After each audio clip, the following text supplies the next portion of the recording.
Allah.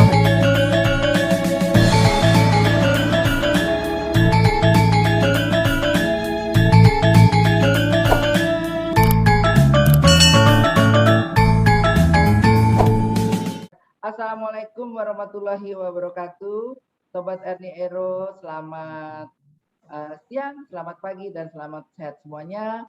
Terang tritium terang, kum terang, hukum jadi terang. Belas belas belas, kum belas, hukum jadi jelas. Kali ini kita spesial ya by Zoom karena satu dan lain hal. Ada yang luar kota, ada yang dari Bima, ada yang dari Ciseeng Bogor. Jadi kita harus jarak jauh ini. Tapi nggak apa-apa, yang penting kita mengisi edukasi atau info sebelumnya tentang seseorang ingin mengajukan KPR. Apa sih KPR? Kredit pemilikan rumah. Di sini ada Zoom-nya, ada Saudara Arfi Dayat yang pakai baju kuning. Beliau mewakili developer yang ternama di daerah Sumatera. Dengan Bima, yaitu seorang yang akan mengajukan KPR. Oke, salam sehat semuanya ya. Sehat Bu, alhamdulillah. Oke, ya hati-hati. Udah pakai masker kan tadi tapi buka gitu kan?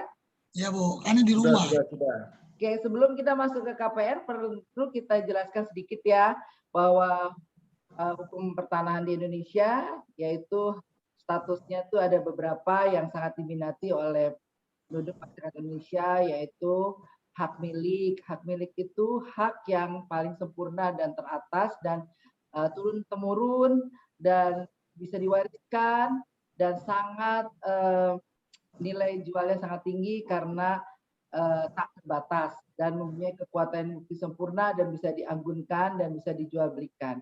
Yang kedua yang biasa kita perjualbelikan dalam hal ini hak guna bangunan. Biasanya developer atau perumahan-perumahan itu menggunakan hak guna bangunan, yaitu hak dari pemerintah yang menguasai tanah dan diberikan kepada developer sebagai pihak pengelola, dan kita masyarakat sebagai user memperoleh hak guna bangunan. Hak guna bangunan itu bisa 35 tahun dan bisa diperpanjang sesuai kebutuhan dan kita memintakan kepada developer. Dalam hal ini, kenapa saya membicarakan hak guna bangunan? Karena umumnya developer itu memperoleh hak guna bangunan untuk diperjualbelikan di masyarakat. Nah, sekarang masyarakat memiliki hak guna bangunan, tapi jangan khawatir, sekarang bisa dinaikkan kepemilikannya menjadi hak milik. Nah, sobat-sobat Erni Ero, sekarang kita mendengarkan keinginannya Bima dan pengetahuan developer. Jadi yang mana dulu nih yang mau? Developer dulu sebagai persyaratan KPR atau Bima dulu? Silakan Bima dulu deh. Terima kasih Bu. Assalamualaikum warahmatullahi wabarakatuh. Selamat siang semua. Saya mau nanya nih Bu Erni. Saya kan termasuk orang awam, masih belum ngerti itu apa itu KPR. Apa aja sih itu KPR ya kan, dan di mana sih itu KPR? Nah, saya di sini kebetulan saya mau ingin menanyakan kepada orang yang mengerti tentang ini Bu. Sebenarnya KPR itu apa sih Bu? Bisa dijelasin nggak Bu? Buat saya yang kurang masih belum mengerti apa itu KPR Bu. Ceritanya mau beli rumah nih Pak Bima. Ya insya Allah Udah merit belum? Alhamdulillah Bu, udah. Ya, oh syukurlah. Bentar lagi ini ya jadi keluarga Samara. Mudah-mudahan ya, saya doain. Ya mungkin gini, kalau dari segi KPR-nya masyarakat itu bisa nanti dari segi developer nanti Pak Arief. Nanti setelah Pak Arief ke saya lagi bisa. Boleh Pak Arief sebagai wakil dari developer menceritakan, silakan persyaratannya. Oh iya, baik. Untuk sisi konsumen, persyaratannya mungkin standar saja. Pertama, identitas diri. Itu adalah ada dua komponen identitasnya. Pertama KTP, kedua KK. KTP kalau sudah berkeluarga, suami istri. Lalu kartu keluarga. Ya. Dan tentunya semuanya sekarang kan sudah eKTP. iktp. eKTP, mesti eKTP. Tapi sekarang rasanya sih sudah semua eKTP. Ya. Itu persyaratan paling utama eKTP karena itu sistem nasional. Dengan eKTP yang sekarang ini sedang dikembangkan eKTP yang akan memuat data perbankan yang bersangkutan. Oke, tapi itu belum, sekarang sedang menuju ke sana. Selanjutnya itu dari sisi data. Dari sisi lain yang tidak kalah penting adalah kalau untuk KPR adalah finansial konsumen, kemampuan finansial konsumen. Nah, kemampuan finansial konsumen itu dinyatakan kalau untuk karyawan adalah dari penghasilan bulanannya, penghasilan tetap bulanannya. Itu biasanya minimalnya berapa, Pak? Belum tentu ditetapkan minimalnya berapa, cuma itu tergantung juga dari angsuran. Jadi angsuran itu menurut ketetapan bank itu adalah sepertiga dari penghasilan. Misalkan penghasilannya 5 juta, maka angsurannya itu kurang lebih adalah 1,6 sampai 1,7 juta per bulan. Dan seterusnya. Kalau misalkan penghasilan 6 juta ya sepertiganya 2 juta. Tapi itu tidak berlaku saklek karena ada beberapa bank yang memperbolehkan sampai 40%. Itu tergantung kebijakan bank. Bank pemberi KPR. Itu dari sisi penghasilan. Jadi tapi administratifnya kalau untuk penghasilan itu ada pertama surat keterangan kerja. Surat keterangan kerja. Surat keterangan kerja dari perusahaan yang bersangkutan. Lalu kedua adalah surat keterangan penghasilan, slip gaji lah, slip gaji. Juga sekarang belakangan karena sudah semua orang sudah masuk sistem perbankan, menyertakan rekening tabungan 3 bulan terakhir. Itu yang jadi pihak bank biasanya lebih suka kalau penghasilan itu ditransfer ke rekening sehingga jelas tuh. Misalkan dia punya, jadi kan gajinya 7 juta atau 5 juta atau 6 juta itu jelas kan kalau di rekening bank itu ada transfernya. Itu yang utama. Kalau bukan karyawan, misalkan kita wira swasta, nah itu ada skim lainnya. Skim lainnya adalah kalau dia usahanya yang bukan usaha besar, masih usaha rumahan, buka warung kah atau apalah ya di rumah, atau buka kafe kecil. Nah itu ada keterangan, biasanya ada keterangan dari RT RW tentang penghasilan. Tentang penghasilan. Itu yang diindikan. Yang diutamakan. Oh berarti tapi bagaimana kalau nggak punya NPWP, Pak? Oh iya, NPWP juga termasuk NPWP. Bikin. Oke, Pak Arif hilang sinyalnya. Jadi kalau dari segi developer tuh Pak Bima itu lebih ke subjeknya, kriterianya yang ingin KPR, apakah dia eligible untuk meminjam uang, dan itu biasanya lagi digiatkan oleh pemerintah. Dan di sini kita menceritakan KPR yang komersial ya Pak Arif ya. Iya. Nah, yang bukan yang bersubsidi. Nanti di konten berikutnya kita ceritakanlah KPR yang bersubsidi. Yang bersubsidi itu yang saya tahu rumah pertama dan harganya di bawah 200 juta. Gitu kan. Nah itu bersubsidi itu berarti kita kurang mampu tapi nanti pemerintah mensubsidikan terhadap harga tersebut. Nah dari keterangannya Pak Arif itu tadi yang penting Pak Bima harus menyediakan semuanya permintaan bank yang tadi disebut. Dan umur berapa? Udah 21 belum? Udah 21 tahun belum nih? Kira-kira saya kelihatannya berapa, Bu? Kayaknya 18. Jadi usianya harus 21 tahun ya. Usia dewasa untuk KPR 21 tahun. Kalau soal penghasilan itu kan bisa orang entrepreneurs atau orang bekerja tuh suka banyak uangnya gitu ya, bisa minjam. Tapi dari saya nanti ke Pak Arief lagi. Jadi dokumen-dokumen tadi dikumpulkan oleh Pak Bima dan diserahkan ke developer. Nanti developer bikin surat order, surat bahwa menunjuk coveringnya yang mana, covering yang disetujuin yang mana, dan biasanya di-review financialnya Pak Bima, nih cocoknya dengan harga berapa dan cicilannya berapa. Nah itu kita ikutin aja karena sekarang BI checkingnya itu sekarang di OJK ya, BI checking. Nah kredit card kalau bisa dilunasin, listrik, iuran wifi semuanya itu harus dalam keadaan bersih itu biasanya. Jangan ada tunggakan-tunggakan, itu mempengaruhi lancarnya kredit.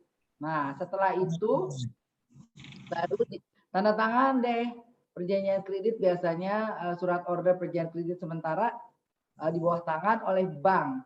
Nah, peranan saya di mana sebagai notaris? Nah, peranan saya biasanya nanti developer menghubungi saya. Nah, nanti dan dokumen yang ada Pak Bima itu dikumpulin ke saya. Nah, terus nomor induk bidang yang ditunjuk oleh Mas Bima untuk memilih covering itu nanti diberikan kepada saya. Nanti bikin akad kredit di tempat saya, notaril, dan nanti dibuatkan APHT, akte pembebanan hak tanggungan. Dulu namanya hipotek. Jadi disekolahin tuh sertifikatnya berapa tahun. Nah, jadi belum bisa diambil kecuali lunas. Nah, sertifikatnya diagunkan ke bank 5 tahun, 10 tahun, 15 tahun yang dipilih tuh nanti bagaimana. Setelah nanti balik nama dijual beli atas dengan developer dan Mas Bima. Setelah itu baru bikin sertifikat atas nama Mas Bima, pasang hak tanggungan dan sertifikatnya diagunkan di bank. Nah, setelah sampai di sini pertanyaannya apa? Oke Bu, saya mau ditanyakan lagi Bu. Untuk status kepemilikannya Bu, itu nanti sertifikat kita itu apakah hak milik atau apa gitu Bu? Nah, yang jawab nih biasanya developer nih. Hak apa Pak Arief? Biasanya itu hak guna bangunan. Karena kalau dari pihak developer selalu hak guna bangunan. Dia tidak bisa hak milik kalau dari developer. Oh, belum bisa hak milik sama PT. Belum hak milik berarti Pak ya? Belum. Kita HGB dulu. Setelah AJB kita balik nama atas nama konsumen. Nah, setelah itu HGB tersebut bisa ditingkatkan menjadi hak milik. Tapi tentunya kalau tanahnya dalam posisi agunan itu harus diproses oleh pihak notaris. Notaris. Oke. Jadi memang keluarnya tuh developer tuh guna bangunan Pak Bima, tapi nanti kalau setelah AJB dan keluar hak guna bangunan ingin ditingkatkan menjadi hak milik bisa ya, nanti persetujuan bank, dan karena itu sudah menjadi hak miliknya Pak Bima. Nah, kapan mendapatkan sertifikatnya ke tangannya Mas ya, masih muda sih Mas Bima ini nanti kalau sudah lunas. Kalau sudah lunas, bank memberitahukan kepada kami, nah biasanya nanti diberikan atau langsung kepada Mas Bima. Mungkin ini KPR untuk residen ya, Pak Arief ya, bukan untuk KPR rumah susun atau apartemen. Jadi kalau ini residen tuh di areal tanah, jadi bukan di awang-awang, bukan di rumah susun. Dari saya sih tugas saya dalam hal ini pengetahuan edukasinya bahwa ada hak milik dan ada hak guna bangunan, tapi tidak perlu ditakuti dan yang perlu diantisipasi oleh Mas Bima. Jadi pilih developer yang benar, yang legalitasnya ada, di situ ada legalitasnya, dia udah mendapatkan izin developernya ada semuanya, dan pembangunannya harus ada infrastruktur dari untuk publik ada, untuk ibadahnya ada, biasanya bagus, baru pilih developer yang benar. Nah setelah itu baru sistem ke pembangunannya dengan cicilannya yang bunganya sesuai dengan kemampuan kita. Nah, banknya terserah nanti pilihannya. Mungkin Pak Arif bisa kasih masukan bank-bank Saya boleh tanya dulu sekali lagi ke Pak Arif. Ya, gini tadi ada yang lupa. Tadi ada yang terlewat Ya, adalah mengenai data. ya. Jadi selain data tadi identitas ya, ada data identitas, ada data penghasilan. Yang ketiga adalah data perbankan, riwayat perbankan. Itu yang kita terlewat. Riwayat perbankan dulu kita kenal yang namanya BI checking. Oh, BI, oke. BI checking. Sekarang kan bukan BI lagi, sekarang OJK, OJK checking.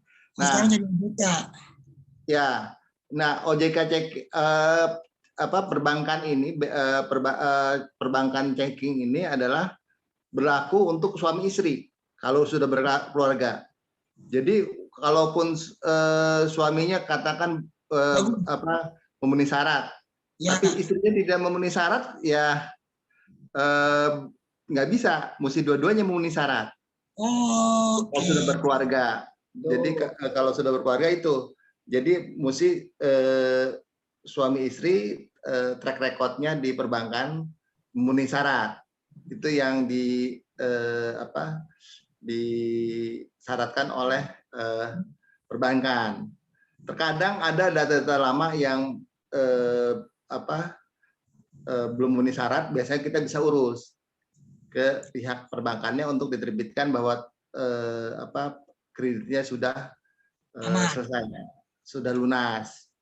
Seperti itu administratif lah. Kemudian yang lain lagi adalah masalah pajak. NPWP mesti punya, mesti ber-NPWP sekarang bertransaksi, mesti ada NPWP-nya. Nah, kalau istri, kalau dia tidak kerja tidak wajib punya NPWP. Tapi kalau yang pihak suaminya, ya ini kalau suami yang ngajukan KPR, ya dia mesti wajib punya NPWP. Itu yang kadang-kadang juga ada beberapa persyaratan yang menetapkan laporan SPT terakhir. Tapi nggak semua. Ada beberapa yang minta laporan SPT terakhir. Oke. Tapi ada juga yang cuma sekedar melampirkan NPWP. Begitu. Oke. Clear ya. Jadi di sini kalau saya indikan kesimpulannya ya, Sobat Ernie Ero yang lagi nanti lihat link saya, jangan lupa juga subscribe, like dan komen. Tentunya edukasi ini mudah-mudahan bermanfaat. Tapi di sini yang dikriteriakan kita bicarakan tuh ada 3 hal, yaitu tentang subjek. Subjeknya itu siapa yang akan permohonan dari pemilikan rakyatnya, dalam hal ini diwakilkan oleh Mas Bima. Kedua, prasarana providernya, yaitu perbankannya, jadi sebagai pelaku bisnisnya, yaitu diwakili oleh Pak Arif. Yang ketiga, objeknya itu dari tanah, dari hak guna bangunan. Dan kalau membeli kafling pasti ada tanah dan bangunan. Kita nggak bisa beli tanah saja sekarang, sudah harus tanah kafling. Jadi udah harus ada NIB dan bersertifikat. Jangan sekali-sekali beli tanah yang girik kalau tidak biasa mengurus. Kalau orang yang udah biasa mengurus tanah girik nggak masalah. Tapi ingat Undang-Undang Pokok Agraria nomor 5 tahun 1960 itu berusaha untuk mensertifikatkan semua tanah di Indonesia, walaupun belum terrealisir semuanya. Dengan program pemerintah sudah ada 1 juta sertifikat di setiap daerah, tapi tetap belum mencapai. Kita berusaha aja supaya tetap bersertifikat yang kita beli, karena kalau membeli tanah yang bergirik itu nanti next chapter kita bicarakan. Saya rasa dari saya ada lagi Bu? Dari Mas Bima? Ada Bu. Apa lagi? Begini Bu, kan tadi sebelumnya kan diceritakan kalau ada BI checking ya Bu. Iya. Mama, apakah kita boleh mendaftarkan kita yang KPR tapi nanti di saat tanah tersebut atas nama orang lain? Maksudnya? Saya membelikan tanah tersebut tapi nanti balik namanya atas nama kakak saya gitu. Oh, kalau dulu boleh, sekarang udah nggak boleh. Jadi sekarang ini peraturan bank, siapa yang ngutang itu yang agunannya itu.